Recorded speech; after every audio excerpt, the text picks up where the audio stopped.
ఒక తెలంగాణకి తల్లి కానీ తెలంగాణకు ఒక సింబల్ ఉండాలన్నప్పుడు భౌగోళిక నేపథ్యము, చారిత్రాత్మక నేపథ్యము, వారసత్వ సంపద, సాంస్కృతిక నేపథ్యం, ఈ 4 కలబోసినట్టు ఉండాలి.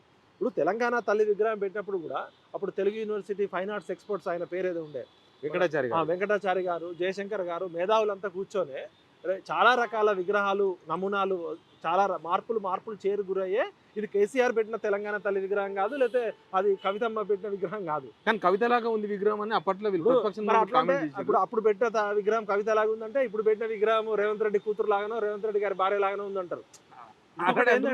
ఇప్పుడు 4 కోట్ల ప్రజలకు సంబంధించి ఒక తల్లిని పెట్టేటప్పుడు అందరినీ సాటిస్ఫై చేయడం ఎవరి వల్ల సాధ్యం కాదు.